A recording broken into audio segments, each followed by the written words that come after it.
እንደመጣክ ደህና ነሽ? ደነገጥሽ? ሰላም በያችሁ። እግዚአብሔር ሰላም በያችሁ። ፈረንቹ ደህና ነጋ አስተውቆኝ ሰላም ደህና ነሽ? እንዴት ነሽ? እሺ አበባውን ተቀበይ። ማሚ የሉም አባም የለም። ናፍቀኛለች ሌላ ሲለኝ አንድ አፍታ ተደዋውለን ና አልኩት። ስለዚህ አሁን ወጣ ብላ ነው እኮ ትመጣለች እኮ አናፈቀሽም? ሳሚ ይሆናል ይወጣው ቶሎ ብለው አታስቆጪ። ግን እሺ አሁን ደህና ነሽ? ጩጩ የታለ? ደህና ነኝ። በይውታል ተኝቷል።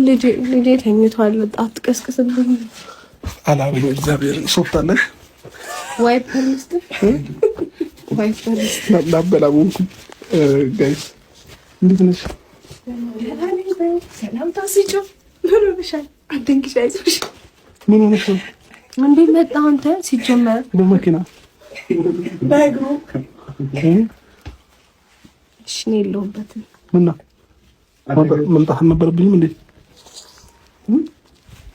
ሰላም አትይም? አቤት ድረስ መጣ ብለህ እኮ ሰላም በይሽ።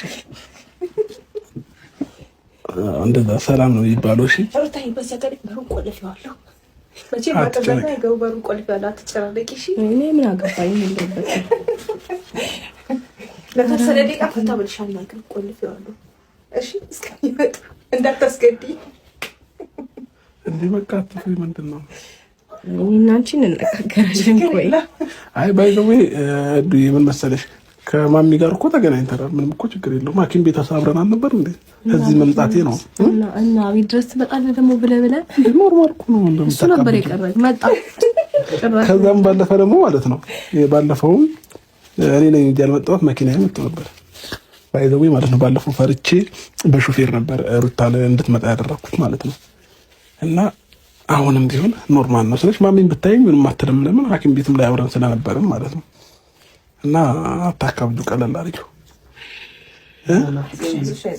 እንዴ። እሺ ልጅ በሶለ እዚህ አምጪው ከነጫማዬ መግባት አልችልም እኮ። ቀስቀሽ እስቲ እኔት አሳራ በኋላ ታያለሽ። ቀስቀሽ የምር አምጪው ወደ አይቻልም። አሁን እሺ አንዴ ሊሆንና ሄዳለሁ። ቆይ ልንገር፣ አሁን ነው የተኛው በመጀመሪያ።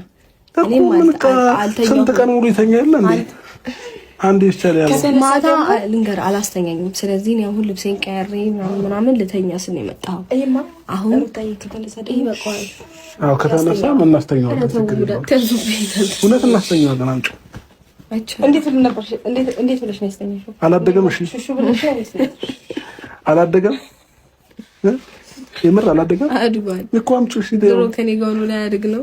እሺ አምጪው አንዴ ሊያው አብሬሽ ለሩታዬ በግ ገዝቶ እንዲሁም አበባ ገዝቶ ለሩታ እንግዲህ በየሳምንቱ ወይ ደግሞ በሁለት ሳምንት ወይ ደግሞ በየሶስት ሳምንት ምናምን በግ ይታረድላታል ሲል ሰማን እላቸዋለሁ።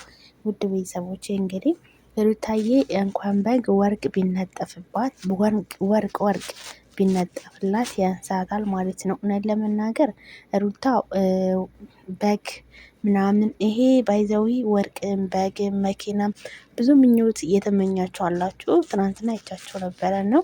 በጣም ደስ ይላላችሁ፣ ይመቻችሁ። ግን ይሄ ነገር ማለት ነው ወርቁም ተሰርቶ ይገኛል፣ በጉም ተሰርቶ ይገኛል ማለት ነው። መኪናውም እንደዛ ተሰርቶ ይገኛል። ግን ደግሞ የሴት ልጅ መጀመሪያ ክብር ባሏ ሲያከብራት ከማንም ሴት ጋር እንዳይለጣጥፍ ምናምን ጭራሹንም ማለት ነው እንደዛ ማድረግ አለበት። ለምን ሩታዬ የኔ ብቻ ናት። አንተ ዛሬ በግ ይዤላት መጣ ወይ ደግሞ በየሶስት ሳምንት ወይ በሁለት ሳምንት በግ አርድላታለሁ። ያኔ አንተ በራስ በቃ እነዛ አሁን አሉ አንዳንድ ወንድ ጥረት ያለባቸው ማለት ነው። አሁን እነሱ ጀግና ስላሉ ነው አይደለም። ተሳስተሃል ማለት ነው። እውነት ለመናገር ሁሉም ሰው ጀግና ይልሃል። ግን ሚስት ግን ጀግና ብትልህ በጣም ትልቅ ነገር ነው ማለት ነው። ሰው እኮ በልቶ የሚክር ነውና ውድ ቤተሰቦቼ እንግዲህ እኔ እንደታየኝ እንደ አስተያየት ስጭ እንደተባልኩ ምን መሰላችሁ ማለት ነው ሩታዬ የሚያስፈልገት አሁን ላይ ይሄ ቪዲዮ መሰራት አሁን ራሱ ሲጀመር ይሄ ቪዲዮ ህፃን ልጅ ገና ህፃን ነው፣ ገና ቡጥጥዬ ነው።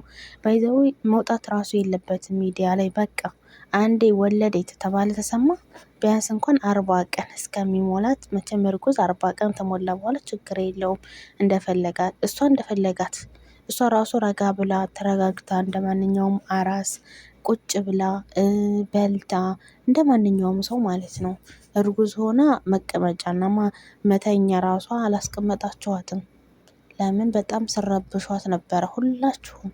ስለዚህ አንዴ ሩታ በሌለችበት የእሷን ፎቶ እየተጣጠፋችሁ በሌለችበት እንዲህ በቃ ብኖርም ባኖርም ዝም ብላችሁ ሩታ ስትሉ እስከምትወልድ ድረስ ወልዳም ደግሞ አላረፈችም። ስለዚህ ባካችሁ እኔ የምላችሁ ነገር በግም ማረድክ ምንም ማረድክ አልሙሂም ለሩታዬ ይሄ በግ ምናምን ያንሳታል። ባይዘዊ ይሄን አልጠበኩም። እኔም በብዙ ነበር የጠበቅኩ። አንደኛ ነገር ክብር ሩታን ትወዳታለህ፣ ናፍቀኛለች፣ ልጄም ናፍቆኛል አልክ። መጀመሪያ ለሚስት መጀመሪያ አስቀድም ማለት ነው። ልጅህም አሁን ላይ አባት ነህ ተንግዶ ወዲያ ማለት ነው። እናንተ እሺ ስራ ነው የምትሰሩት እንደዚህ ምናምን ስራ ትሰራላችሁ፣ ቢዝነሳችሁ ነው ሊበሊቱም ማለት ነው። ግን ቢዝነስም እስከሚሆን እኛ ደግሞ ያው አስተያየት ስጡ ውስጥ ስላላችሁ እኛም አስተያየት የምንሰጠው በቢዝነሳችሁ ነው። ምንድነው ለሚስትህ ክብር የሚባል ነገር አለ እና ክብር ስጣት፣ አስከብራት። ማንም የሜዳ አህያ እየመጣ እንዲረግጣት፣ እንዲሰድባት፣ እንዲዘቀዝቃት አትፍቀድ። አዎ እስቲ ሌሎቻቸውን እስቲ ማለቴ እኔ አንተ ሚስትን በውስጥ እንዴት እንደምታከብር ብዙ ነገር ሰምቻለሁ። ብዙ ነገር በቃ አላውቅም። ብቻ ግን ሚዲያ ላይ ሲሆን ግን በጣም ታስረግጣታለህ። አሁን ወልዳ ራሱ እንዴት እንደምትባል ጭራሹ እርጉዝ አይደለችም። ጭራሹንም አሸንጓሊት ነው ያልተባለችው ነገር የለምና እኔ በሚመስለኝ ነገር ቢኖር እባክህ ይሄን ነገር ወይ አንድ ቪዲዮ ብሰራ ስነ ስርዓት ሚስቴን እንዳትናገሩብን ምናምን ብትል በጣም አሪፍ ነው ማለት ነው። እውነት ለመናገር ማለት ነው። እና እባክህ አለቀ። ሩታዬ ደግሞ ኋላስ 40 ቀን የሙላሽ ለቪዲዮም ሆነ ለስራም ሆነ ይደረሳል አይደለ እንዴ? ይደረሳል። አዎ ዝም ብለሽ ካሜራ ድቅና አድርገው ሲመጡ አትፍቀጅላቸው። እውነት ለመናገር አልፈልግም እንድቀዳ አልፈልግም ቢያቸው አሳፍራቸው አስወጣቸው። እየመጡ ሁሉም እየረቡሽሽ ነው። ባይዘዊ 40 ቀን እስከሚሞላ አራስ ሴት እንደዛ ነው እኔ የማውቀው እውነት ለመናገር ማለት ነው። እና የሰው አይን ራሱ ጥሩ አይደለም። ልጅቱን አስሬ ማየት ምናምን ጥሩ አይደለም እና ፈጣሪ ከሰው አይን ይጠብቀው። ሩታዬም ደግሞ ከዚህ የበለጠ ያንስሻል። እንኳን በግ ወርቅ ቢነጠፍልሽ ያንስሻል ማለት ነው የኔ ሴት። በጣም ላንቺ ደስ ብሎኛል። ባይዘዊ ይሄ ዘመን ያው እንክብካቤው አንደኛ